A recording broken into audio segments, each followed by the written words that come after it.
Hello and welcome back to another episode of Good Faith Gaming. I'm your host Ben, and today I'm going to talk about my newest video game pickups. Now before I get started on that, I would like to do a shout out to something outside of gaming which I saw this week, and that would be two superhero movies, Superman and Fantastic Four: First Steps. I greatly enjoyed both films, and I think it's awesome how we're allowed to have brightly colored, optimistic superhero films again. It's a nice contrast to what we were getting in the 2000s when everything was dark and gritty. And it's funny how we got both these movies in the same month this year, Superman and Fantastic Four, and they're both these golden age superhero properties which are uplifting and optimistic. And so I really liked both of them. They're both really awesome, and they're both family-friendly movies, so if you got a family, take them out, you'll have a good time. But that's not why you're here today. You want to hear about my latest gaming pickups. And I'm going to start with the big boy this week, and that is Donkey Kong Bonanza. I got the game itself, and then I picked up the amiibo as well. I have yet to open. I'm going to wait on my daughter for that, or else she'll get mad. But yeah, Donkey Kong Bonanza, it's a really awesome game. I was pretty hyped for it, and I gotta say the game feel here is on a level of its own. Mario Odyssey feels really good to play, Astrobot feels really good to play, but Donkey Kong Bonanza really knocks it out of the park. It gives you mobility, it gives you strength, you can dig, you can punch, you can climb, and for so long, Donkey Kong has kind of lived in the shadow of Mario. You know, you had Mario platformers, Donkey Kong platformers. They were both unique in their own ways, but Donkey Kong was very much in the shadow of Mario. Well, now we have Donkey Kong doing his own brand new thing. And, you know, if this game didn't have Donkey Kong, it could be its own IP. Like, that's how unique of an experience this is. I know people are going back and forth. Is this game a 10 out of 10? You know, there are some easy bosses. Me personally, it's too early to tell. I know Nintendo games usually ramp up the further you go in. You know, you got Kirby Forgotten World, you got Mario Odyssey. They start off easy, Mario Wonder even. But by the end, you're like pulling your hair out, especially with Mario Odyssey and the Dark Side of the Moon challenges. I didn't even finish those. Those were so difficult. But these are E for everyone games, and Nintendo wants everyone to be able to play through them and to get far in the roll credits. And the post game is where things get really interesting. But I think just from a purely experiential standpoint, this game really stands out. Alright, the first few games I'm going to talk about here I got on sale off of Amazon, and the first one is Rune Factory 3 Special. Now this game is a remake of an old DS game, and I know people who played this franchise hold it into high esteem, and so I was happy to see it get a remake. It seems like people really like Rune Factory 3, 4, but not 5. And so I was looking up the review scores of it, and Rune Factory 3 has a review score of, I think it was 76. Rune Factory 4 is in the 80s, and then 5 it drops down to the 60s. So this is one of the ones that everybody likes. I like the graphics of it. It's a very old style of game. You can tell it was a DS game, but I think it fits in well with the modern Stardew Valley type games. And so I'm looking forward to checking this one out eventually. Alright, the next game I got for cheap off of Amazon was Tales from Grace's F. This is another remake. Tales from Grace's was originally a Switch game that later got ported to PlayStation 3, and this is the PlayStation 3 base game re-released. And so this is an action RPG. You can tell it's very anime. I haven't played this one either, but I think the graphics are nice and vibrant. And so I'm really looking forward to checking this one out eventually. You know, got a lot of JRPGs on my plate, but I really can't resist whenever they go on sale for like 20 bucks. I got to pick them up. So, and this one came out earlier this year, so I think the price was just right for me. All right, and I decided to make this a JRPG sandwich, so we're getting to the meat in the sandwich, and I had to change. I wanted to go from light to darkness. So now we're in the darkness zone. And I picked this one up off of Fangamer. I just had to have a physical copy for my collection, and that is Hollow Knight. This game came out a few years ago. I believe it's 2018, and I played most of it on PlayStation 4, but I never quite beat it, and I really liked it. Something else came up and I didn't finish it. But that's always ate at me, and so I wanted to pick this up on the Switch because I have the OLED Switch, and I guarantee that the blacks and the blues are going to look really good on that screen. And so I wanted to add this to my collection. I'm a huge fan of Hollow Knight. I want to beat it this time. And the thing I like about Fangamer, I'm going to show y'all, they always come out with stuff like little books.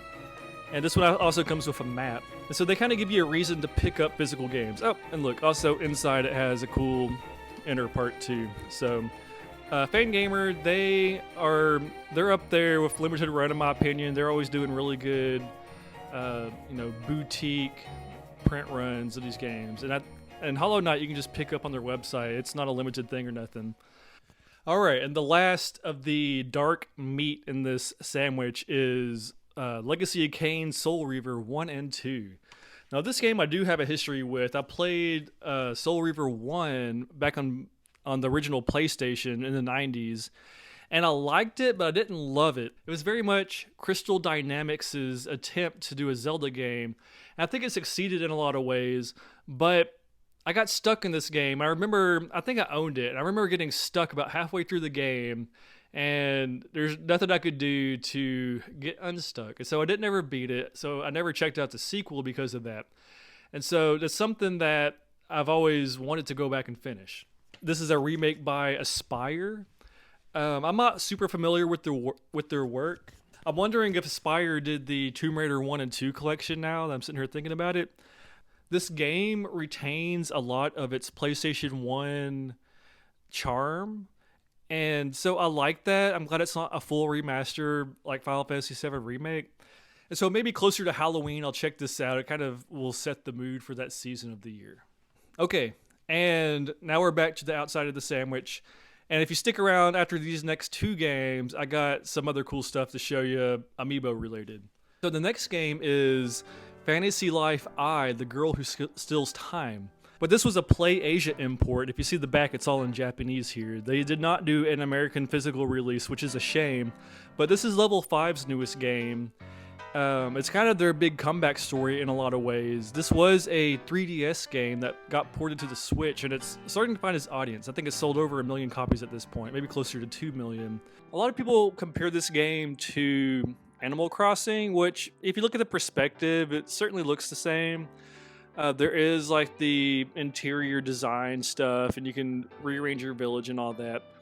But this game has more going for it than that, because you have combat, you have cooking, you have fishing. So in the title, Fantasy Life, it's basically a job system, and you can pick these different jobs. I think there's 12 at least at first, and maybe it opens it up to more. But you can go around and do these different activities. And to me, I got bored of Animal Crossing, and so I think this is going to be more up my alley. I was really wanting to play it before Donkey Kong Bonanza came out, but I made the unfortunate error of letting my daughter check it out, and now she's completely absorbed. She has rolled credits. She's doing post-credit stuff now. She's going to be building her village forever, so I haven't had a chance to play it. And I'll also say, this is the Switch 1 version, but you can pop this into the Switch 2, and there is an update for it. It's like a $2 upgrade fee, which is nothing. And there's a night and day difference. It makes it bumps up the resolution, it smooths out the frame rate, and I very much think that the update's worth it, especially for $2. Even my daughter, who usually she doesn't notice these things, she played it on the Switch 1 and was like, "Dad, I can't do this, like the resolution is just too bad." Level 5 is doing a Switch 2 print run of this as well, also Asia only, so you'll have to pick it up from Play Asia like I did. Usually with Play Asia, if you order multiple games, if you get over a certain number, I think it's like $60 or $70, you don't have to pay for shipping. And so that's what I did. I ordered a few games, and so the other one I got with Fantasy Life is Saga Frontier 2. This is a game I have wanted to check out since the PlayStation 1 era. This is also another remake. So all the games I talked about today are remakes except for Hollow Knight and Donkey Kong Bonanza. I didn't realize that. Saga Frontier 2 is a remake of a PlayStation 1 game, and as you can see from the footage on the screen right now, it's a very beautiful and painterly style of game. And so the remake, in my estimate, has done complete justice to the PlayStation 1 version. The character pixels still look great, but the backgrounds look amazing. And so I had to pick this one up. I'm not a huge Saga fan. In fact, I don't think I've ever played a Saga game, but I remember seeing this one back on the PlayStation days and thinking that it was a beautiful game. So I'm glad they have remade it and remastered it so we can all experience it now. And again, this is a PlayAsia exclusive. As you can see, I like the box art because there's not even a rating on there. So it's just a beautiful box art for a beautiful game. I think Square has been doing it pretty well lately with these smaller games. Hopefully it didn't cost them a lot to make. I know Saga is a bigger franchise in Japan, so hopefully it sold well over there. We keep on getting these. Alright, if you stuck around to the end, I am going to show you my amiibo pickups also from PlayAsia.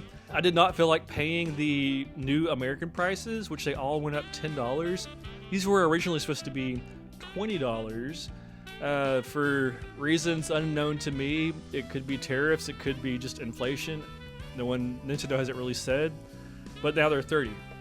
And so, as you can see in this footage here, it's the Tears of the Kingdom. I think they're the Divine Warriors in the game. I don't know, but I wanted to pick these up because I have every single Zelda amiibo, and I couldn't let these go by. My daughter will help me open them later, and I'll get them added to my shelf back here. But that's it. I wanted to show some of the things I've been amassing. My clone army has grown very strong. But tell me in the comments, what have you picked up lately? What are you looking forward to picking up? I was trying to put this video off because I'm supposed to be getting some limited run games in soon, but you know how they are. I don't want to make my schedule around when their stuff is going to show up. But anyways, thank you for tuning in to another episode. I hope you have a great week, and adios.